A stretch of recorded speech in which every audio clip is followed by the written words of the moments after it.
Babe.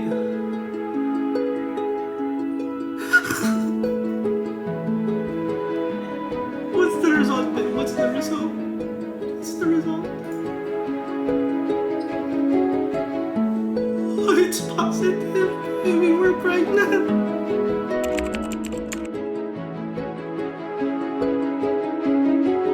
Okay, okay. Let's go. Let's do Kunyari nag-uusap lang tayong dalawa. Gano'n.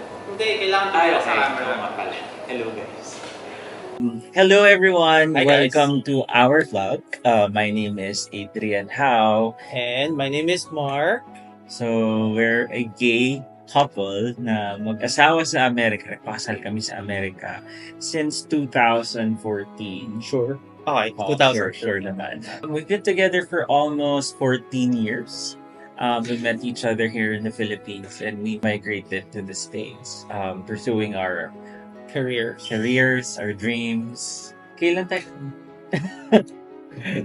2011. 2011. Okay. Nag-start kami talaga mag-date 2011. Actually, sa isang bar kami nagkakilala talaga. Mukha siyang Korean nung time na yun talaga. Ay, mukha pa rin naman siyang Korean ngayon. So, blue hair yung hair niya nun. And medyo naka-inom na ako nun. So, bata pa. So, nilapitan siya. I got like the courage to say like, hey, I like you. I wanna get to know you. But I didn't know what happened na meron pa siyang background and everything. So, nag-date kami for almost 3 months. More than that. More than 3 months. 5 months. 4 to 5 months. So I just want to make sure na talagang okay na hindi ako mag-rebound or okay na talaga siya. I just want to be there for him. And eventually, I asked him if pwede maging kami na. Since then, parang we worked it out. Nag-live-in na kami for a while. And napapag-usapan na namin na in the future, we want to have kids. Hanggang sa kinasal namin nung May of 2014. Tapos noon, everything happened na parang every step of the way since 2011, the dream of having a kid was there. Take into a lot of consideration kung dapat ba surrogacy, kung dapat ba foster care or adoption.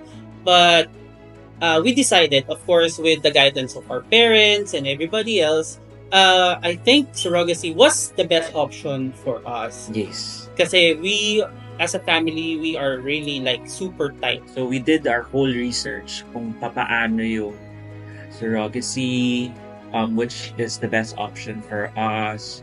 So nag-boil down sa nag-decide na kami That we want our kids to be biologically related to Yes. us. For me, feeling ko, factor din yung, yun nga, like ko sinasabi sa atin, di ba, parang your destiny is always based on every decision that you make.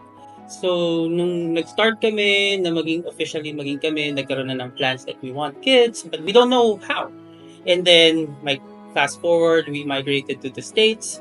So, nung pumunta kami sa States, mas na-open yung mind namin sa LGBTQ, Yes. yung mga ideas of having kids, the possibilities. Our goal in life is to have a family. Hindi lang siya parang more on the financial side na kailangan we have a lot of this and that. It's more like completing us. As What us, completes us? Kumbaga, in a way, we are complete by each other. Pero sabi natin, we want to have kids.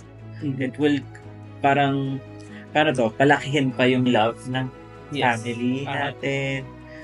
Yeah, that's why when you guys showed your support, sobrang na-overwhelm kami sa support. Tapos ang daming like questions, ang daming palang interesado. So parang yun yung naging parang pushing force namin to do this vlog. So I hope you guys could follow our journey and just to show support and just to let the world know that love wins.